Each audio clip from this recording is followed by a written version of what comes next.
Is this your association? Your big annual event is coming up. The goal your team has been pushing toward for the past year.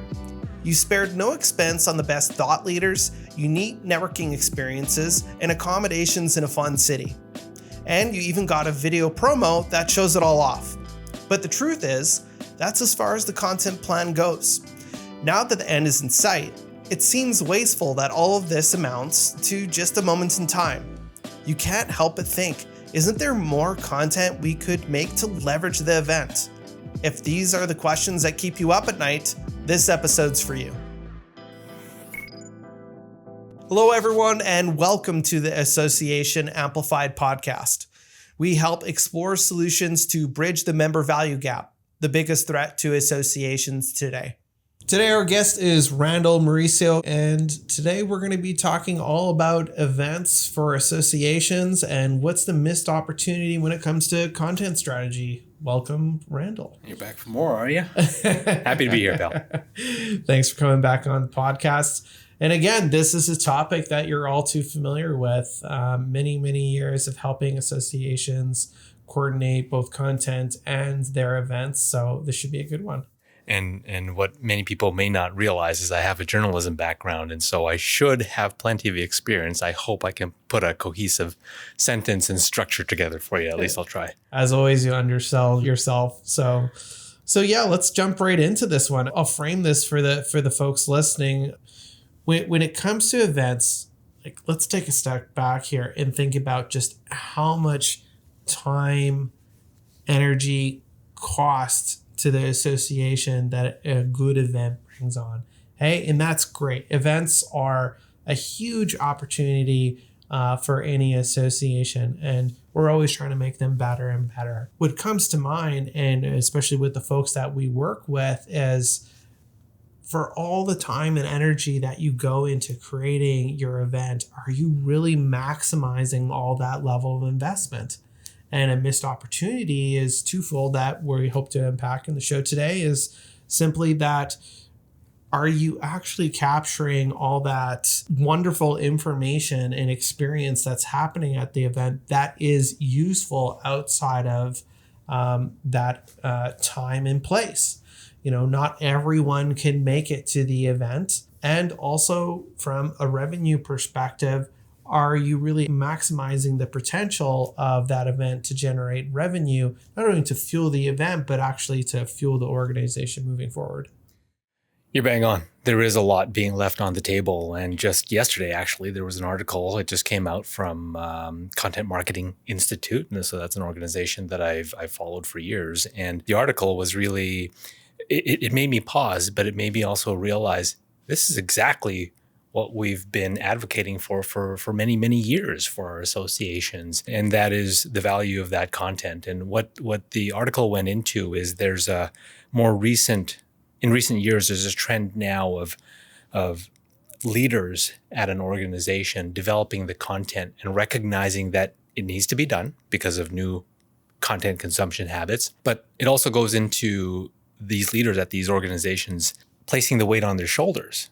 And therein lies a cost, right? And so when we, back to some of the conversations you and I have been having, this is an investment through and through. And so instead of looking at this effort as, but it requires us to do so much more when already event planning is a heavy lift, think of it instead in the lens of, but how much are you leaving on the table? And so happy to dig in with you about this topic.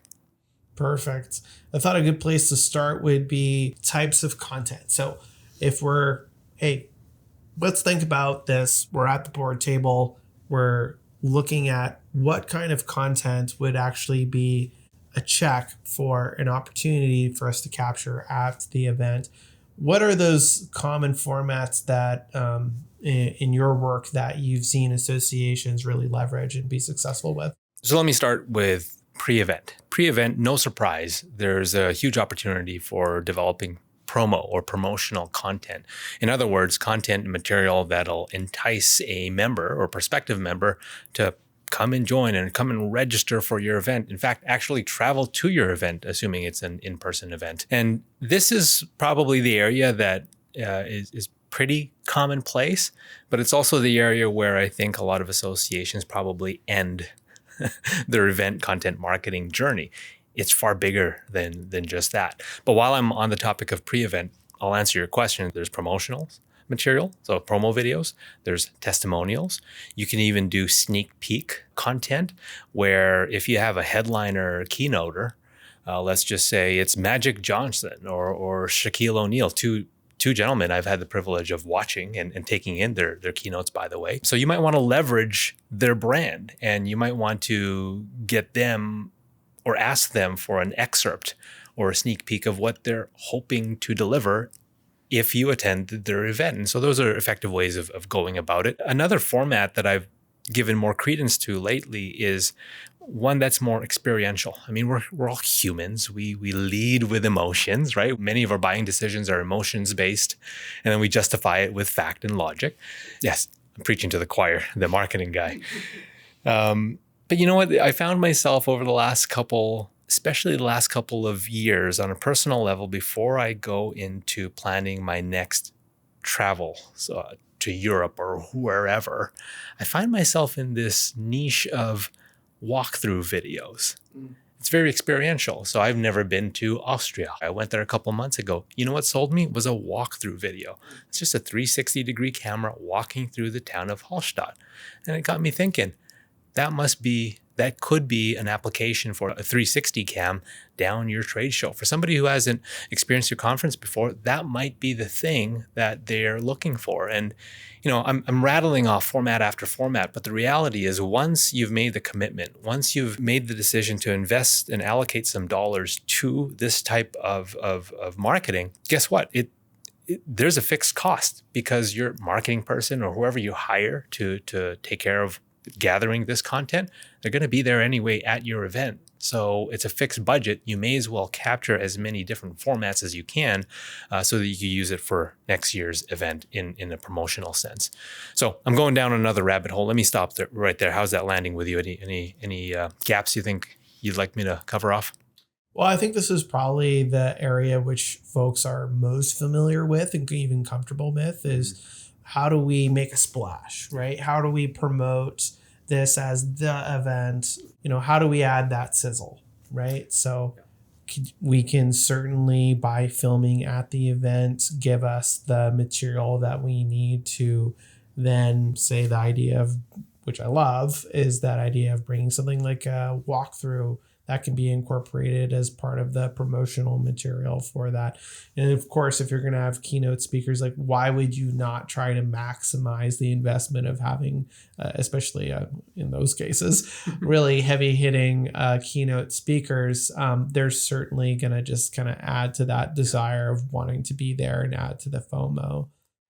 So let me build on from that, because I think you're right. We're on the same page. That's typically where associations start and end their thought process.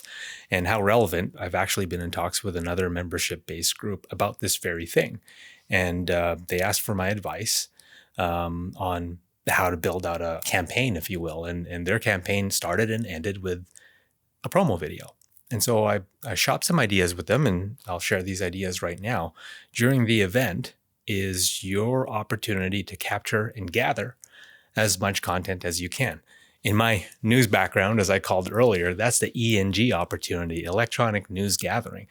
You apply that to the association, just gather as much content, what the sights and sounds of your event, get that on audio, get that on video, and you're going to walk away with, we've seen with our associations here at Worker BTV, 30, 40, up to maybe even 50 different interviews. And those are just interviews, not to mention all the other ancillary materials that you could package into different types of formats. But let me get a little bit more clear, because I know I'm speaking quite vaguely, but if you look at the structure of your events team or somebody within your department, or maybe you outsourced it, a person spent a lot of time, grueling hours, putting together a structure that gives a lot of thought to the topics, the content, the speaker, the show flow, the experience of your event. Let's not overthink it.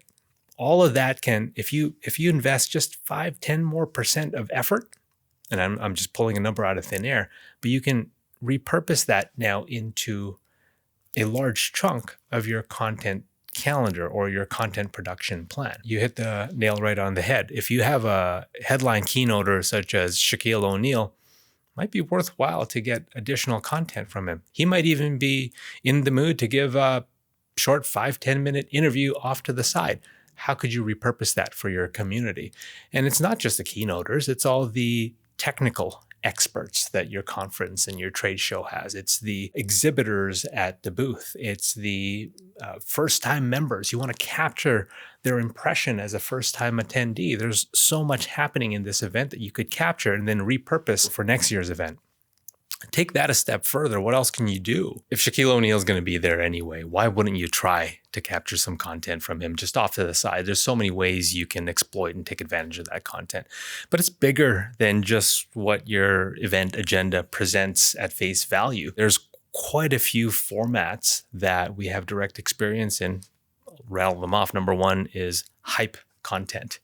Moments ago, I was telling you that, we're emotional creatures. And so just because you have a member signing up for the event doesn't mean that you should lay off the gas in terms of creating an impression and a lasting memory of how that event experience was. And so I've seen this trend of hype videos that'll help position and introduce the next keynote speaker. That all leaves an impression in your members' minds as they're sitting down, finding their seat in the ballroom, waiting for it just builds anticipation. And all that is to say that leaves a mark, a positive impression.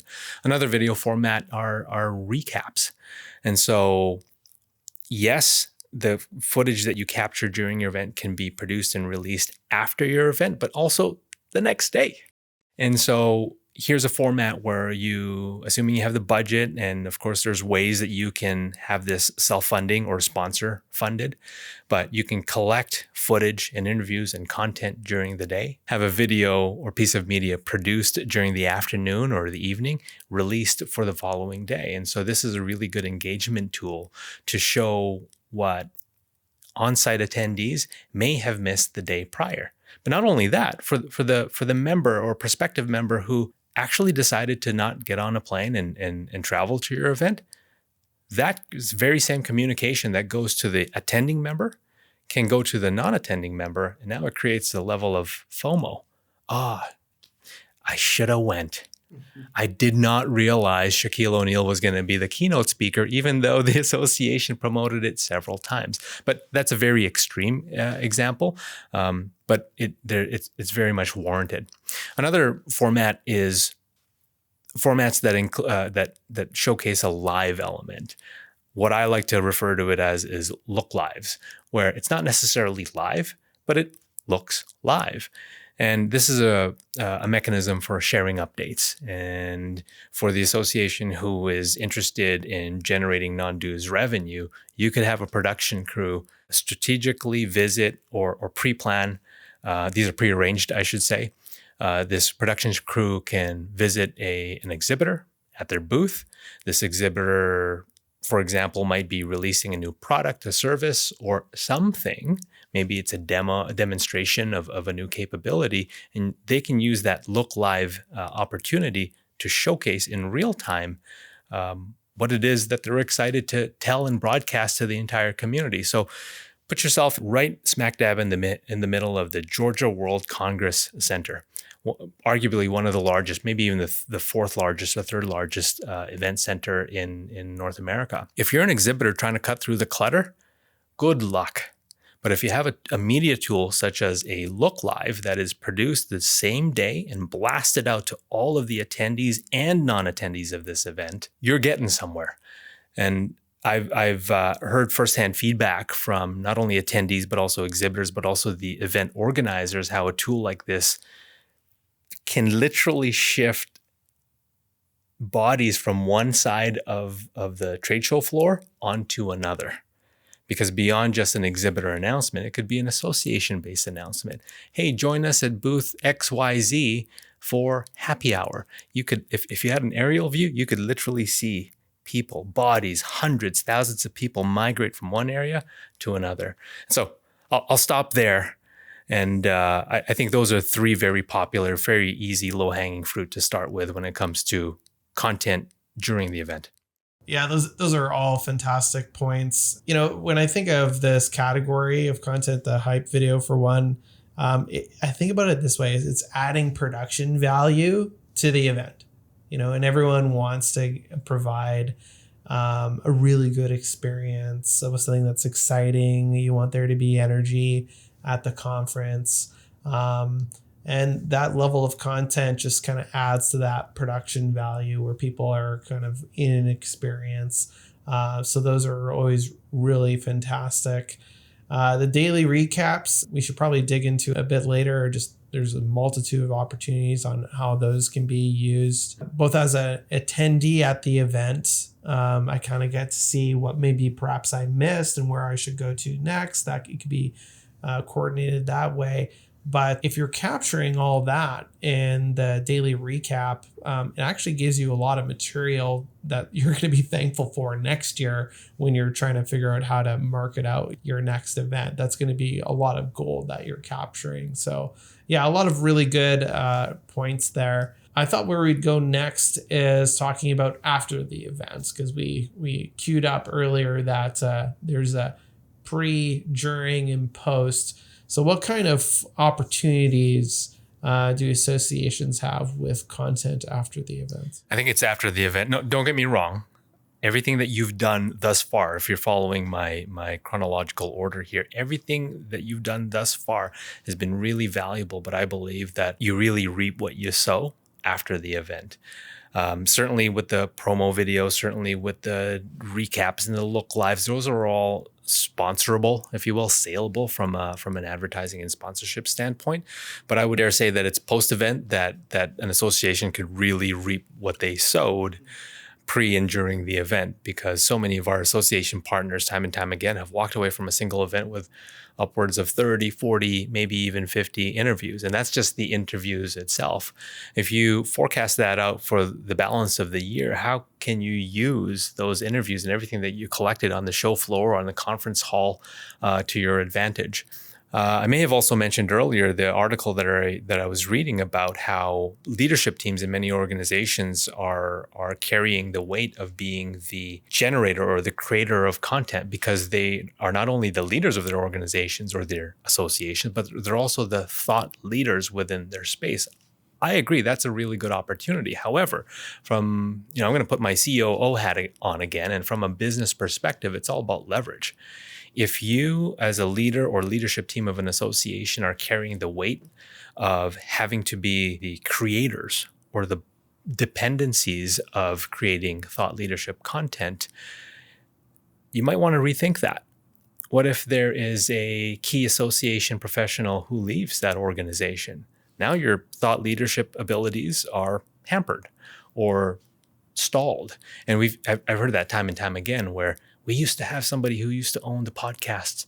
Now that person's gone. Or we used to have somebody who would operate the video content marketing engine. The moment that key employee or staff member leaves, now you're crippled.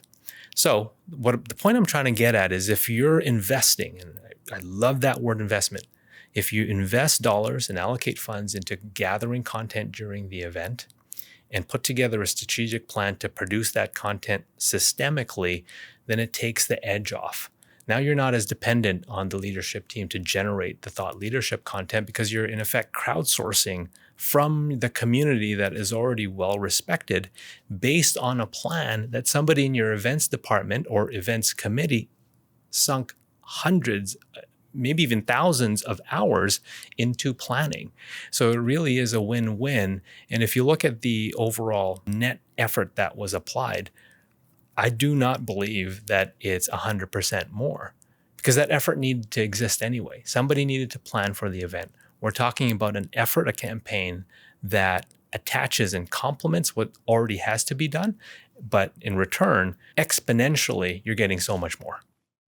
Yeah, well said. There's just, you think about all the effort that goes into creating a great event for any association, and just the amount of knowledge that happens on that during that day or during that weekend, whatever the case may be. It's frankly a shame to not capture that and really put it to work. Because again, the event only happens in one time, one place. We live in the laws of physics. We can't go back and bring back those experiences to people that aren't there. But the power of recording all of it certainly does allow us to maximize that initial investment in the event. And all the different formats that you can repurpose it to. Just because you're capturing it in video doesn't mean it couldn't and shouldn't be repurposed into a podcast or audio format, or an excerpt for the magazine, or a social media testimonial plug, right? There's just so many ways you can extract so many pieces of content from a single interview or a single keynote speaker on stage. So I just wanted to make sure that wasn't just a fleeting thought.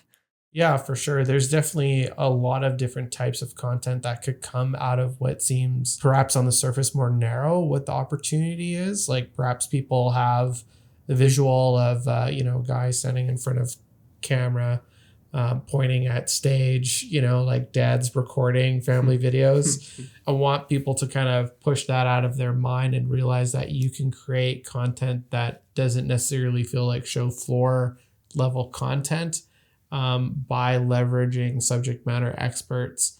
There's a whole breadth of content from maximizing those sponsors or exhibitors rather that are contributing to the event, but also those keynote speakers or any sort of tutorials or other sessions that are going on.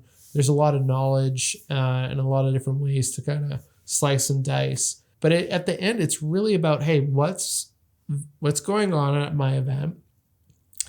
Is it valuable to the member? Could this live on the website? Could it live in the LMS? And then we can check those boxes and go through. And just like you said, with a little bit of effort, we can capture that stuff. And what I often see is actually that many associations are capturing content, or at least putting cameras in front of talking heads, but really what ends up happening is nothing ever comes of it. It goes and lives in an archive somewhere. So I think part of the problem is understanding the full potential of what you can create during your event, and really how that can be executed, like we mentioned here, before, during, and perhaps more importantly, even after. But we've brought up sponsors several times here. So where do they kind of fit into all this? In each of the stages that I mentioned. And to bring the point home, I can hear my producer in my ear saying, "Hey, Randell, don't forget to bring up your memory about doing a look live or witnessing a look live at a robotics booth." And so let me set the stage for you. And I'm speaking specifically about the daily recaps or the look live format that can be really, really effective. So imagine yourself in a trade show. It's actually a trade show and a conference, but it's a trade show and a conference for the supply chain. And our production crew was in a booth to visit a manufacturer who manufactures robots and deals in robotics, actually one of the largest in North America. The messaging that they were trying to get across is something along the lines of, our robots can play well with humans.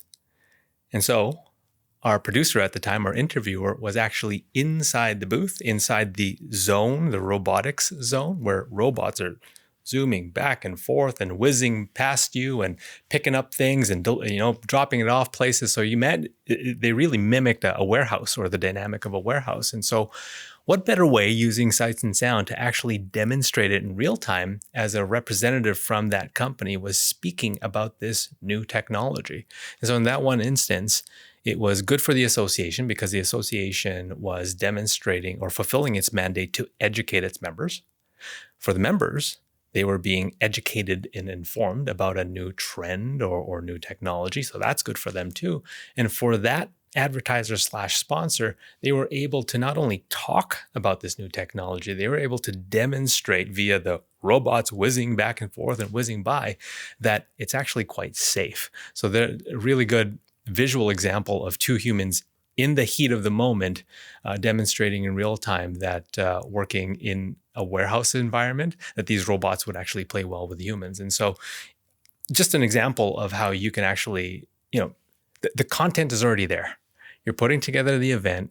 The experts are there who need to get their message across. So it's just all about seizing the opportunity and monetizing it by packaging together a solution that works for the association, the member, and the sponsor.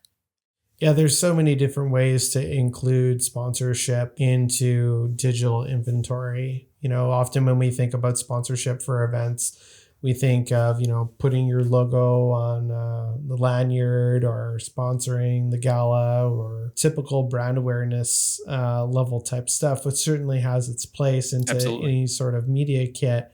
But the real takeaway here, I think, is that, again, buyers are looking for more options than just simple brand awareness. And what you described there is just a great example of how not only can you see my logo, I'm not just buying that, but I can actually put out something onto the internet, under the umbrella of a respected organization that's displaying how our product is, in this case, pretty amazing. That's because, typically those robots, like you draw a box around them and no one's allowed to go near those things. So that's a cool visual. And you know what, as you and I are well aware of, there is many times an apprehension at the association level to do something new. And so typically they start where they're comfortable. And a lot of times they're comfortable at the brand awareness stage, right? And so they're very used to having a lanyard sponsor or a Wi-Fi sponsor. And then maybe the first step into digital content marketing is a sponsor for this year's keynote speaker video or what have you, right? But when the example I gave of being in that robotics manufacturer booth, the criteria is simple. Is it good for the association? Is it good for the member? Is it good for the sponsor/advertiser? And look for the content that intersects those three. And chances are you're going to find a lot more success if you lead with that criteria.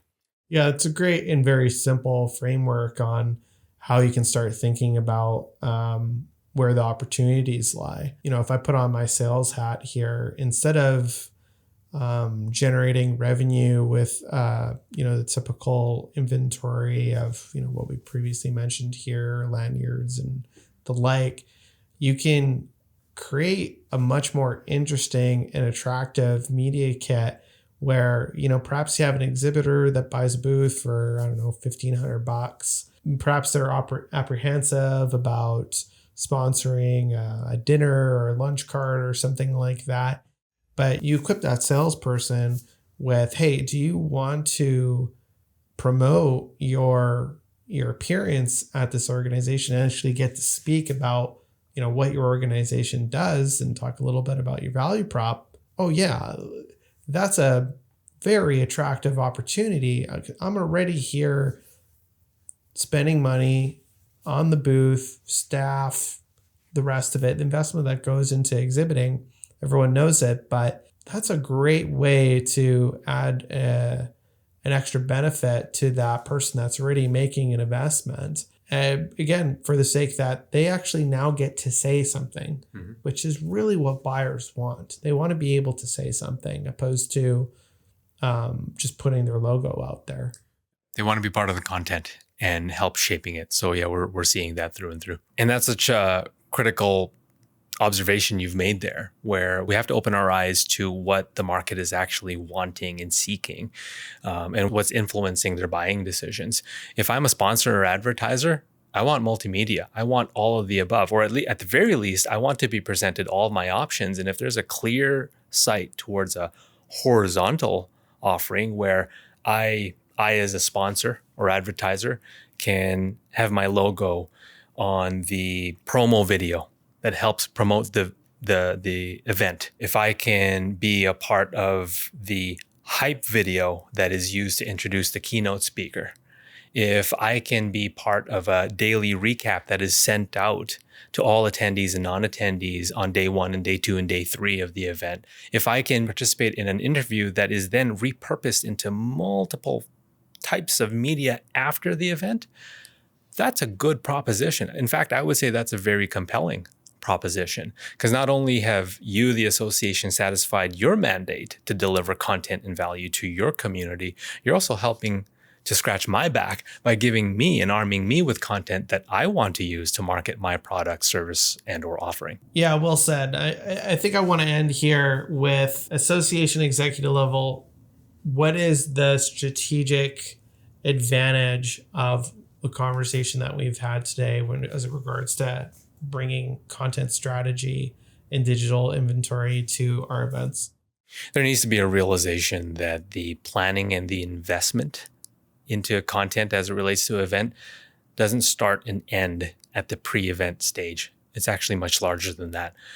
You can extend that to during the event and after the event. You can actually systematize the strategy and piggyback off of your event planner's existing plan to reverse engineer a plan to capture as much content as you can during, a plan to produce effectively the content that is needed to increase and impact positively the member and attendee experience, but also position your association to walk away with 20, 30, 40 plus pieces of content that you can then trickle out throughout the entire event. And, thinking back to the comment I made earlier, where it doesn't have to be overcomplicated. And if you apply a framework like the one that I just described, it reduces the dependency. It reduces the overhead, not only to your leadership team, who in theory would be the authors of content creation, but it's just a smart business move. You're talking about having leverage on your side and using content to remind your existing and prospective members about the value that you deliver pre-event, during your event, and after your event. Yeah, that's great. I mean, when I think about the work, like we mentioned here, about that goes on to any good event, not maximizing that investment and also not trying to maximize the revenue generation out of an event. It's just a real missed opportunity, because if you don't take advantage of what you've already put so much work into, well, if you're already on side of thinking, hey, content is relevant, important, and going to benefit recruitment, retention, and revenue, then I got to make up for that in my plan later down the year. So why not double down on my efforts here? And in terms of revenue, again, I got to make up that revenue somewhere. Why would I not try to have a good mix of inventory that we can sell for the event? I'm smiling because I'm thinking, if you add 50% of effort, would it be a good thing to net 300% results? Fantastic. Well, I couldn't agree more. And again, Randell, thank you so much for appearing on the podcast again. Appreciate you having me on, pal. Okay, until next time. All right, that's our show. To our viewers, thank you for joining us. If you want to learn more about how to amplify your association's relevance and growth, check us out at workerbee.tv.